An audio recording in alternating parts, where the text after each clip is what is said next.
Welcome to 2018, Jaden. What's different? Nothing yet, I don't think. If you're like me and don't plan on doing anything extraordinary this year, but still want to spice things up, I have a few suggestions. You know me, living life on the edge. I'm exciting, I'm adventurous. Of course, the best way to make life more interesting is to induce a variable of surprise and the unknown. In 2017, I conducted my own apple research. I just ate a bunch of apples. Here we go. I just got really curious one day. There's so many different types of apples, and I don't know jack rabbit about any of them. Did you know there's...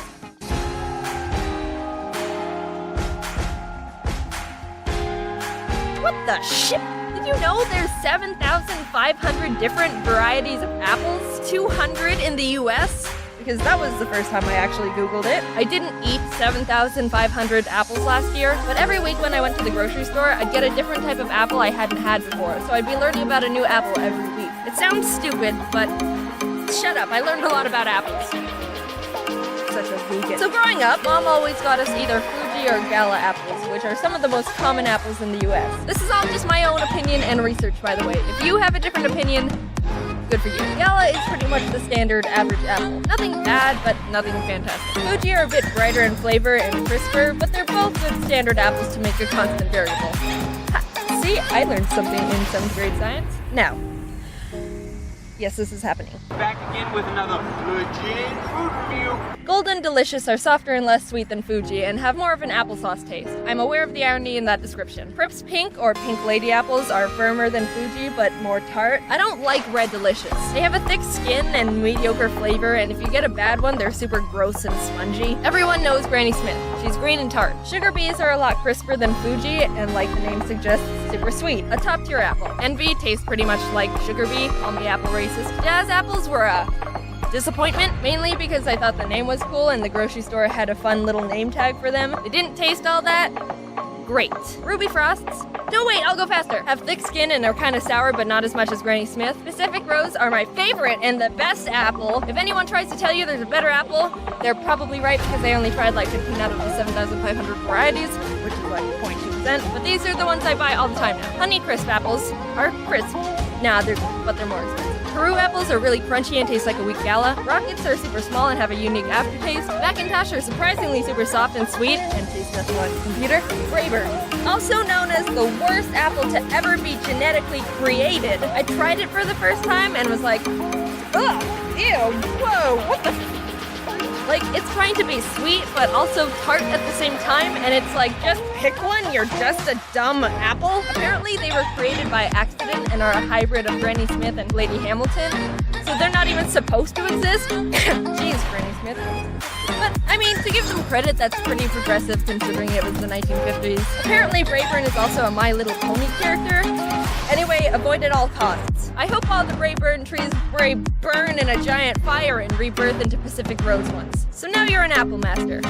Like me. Apple Research gave me something to look forward to each week and isn't very expensive since they're apples. I'm also currently running a similar experiment on mint gum flavors. If apples aren't good enough for you, then try doing something you normally wouldn't do. But not because you're a new and improved person, just to try and get a good story out of it. If you start trying to induce good stories, eventually you'll get one. When I was still in college, I had to take a service learning class where we had to earn 75 hours of service from some sort of internship without being paid. The one I chose, completely on my own, not because it was the closest to campus and I didn't have a car, was working as a teacher's aide at a children's Montessori. Don't know what a Montessori is? Me neither when I took the internship. It's a children's school where the teachers focus more on letting the kids learn things on their own more naturally than traditional teaching methods in elementary schools. Wait, Jaden, this sounds interesting. Can you explain a bit more? Nope, I'm moving on. So the main reason I chose the Montessori, not including the location, was because kids are funny. And there would be some great stories to come from babysitting a classroom of kindergarten to 3rd graders 6 hours a week for a whole semester. I applied to the Montessori and scheduled an interview. I've never had a real job before, so I was super nervous and didn't know what to expect. The head teacher, Miss Frizzy, which isn't her real name, greeted me. Actually, no, first, I didn't know where the front door was. Like, I went up to the door that I thought was the entrance, but it was locked, so I called the number they gave me, and they said just go through the gate, and I didn't know where the gate was, but it ended up being around the side of the building, and the gates were all closed, so I thought I'd have to hop the fence to get into the school, but it would look super sketchy to see a college student hopping a gate to force their way into a children's Montessori. But I figured it out. So I met Miss Frizzy, but not in our own room. It was in the middle of the kids' class time when they were all running around with books and puzzles. She was like, "Hey there, nice to meet ya," and pulled out a kid's chair because they didn't have anything else. I sat down and my knees crunched up to my chin. It was a lot more casual than I thought it was gonna be, and probably should have been. There was one part where she was like, "Do you have first aid training? You legally need to have that if you want to work with children." And I will not confirm nor deny the possible first aid training in question, but yeah, we might have brushed over that one. Anyway, I got the internship, arrived the first day, and no one told me what to do. I was like, "Hi, how can I help? And also, how does everything work? Because I know nothing." "Oh yeah, just help the kids if they need help." Oh, okay then. For the majority of the internship, I was stressed out and anxious because for 3 hours every time I went in, I felt like I had no purpose except walk around and smile at kids. Occasionally, I'd help one find a puzzle piece, but those were exciting days. Also, 2 kids didn't even speak English. Like, what am I supposed to do when a kid's crying? I ask what's wrong, and I get, "私の恐竜に噛まれて痛いよ。ほら血が出てる。てかどうして私の言ってることわかんないのよ。日本人でしょ?" For an hour, the kids would have lunch and then go outside to play, and that was more manageable because I just had to make sure none of them backflipped off swings or something dumb. I could also pass the time and prevent insanity by sweeping sand off the pavement. My favorite memory by far when I was there was when a kid got stuck in a bucket. You just hear, "Help! Help!" and look over to a kid, upside down turtle with his butt in a pail. Pathetic. So what can you take away from this video?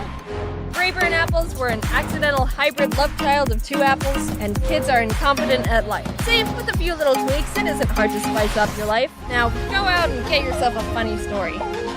Also, one day at the Montessori, a kid pooped on the sidewalk. Happy practically end of January. Sorry I haven't been able to get more videos out lately. Life is too hard, bro. I'd like to thank Dave from Buena Band's sister, Hannah, for the little Japanese boy's voice. That was actual Japanese. She taught herself Japanese in her free time. She told me the translation, and I'm not going to tell you. Little Easter egg for the people who teach themselves Japanese, or already know. I'd like to thank my extra animators again for helping out with scenes. People have been noticing, hey, that looks a bit different, and that's because we've got some other people helping out. I've said it before. It's not a secret. Their links are always in the description, and they're all really talented. I'm still looking for some extra permanent people because right now it's relatively casual. If you or someone you know has a style that could fit well with the videos, send me a portfolio at,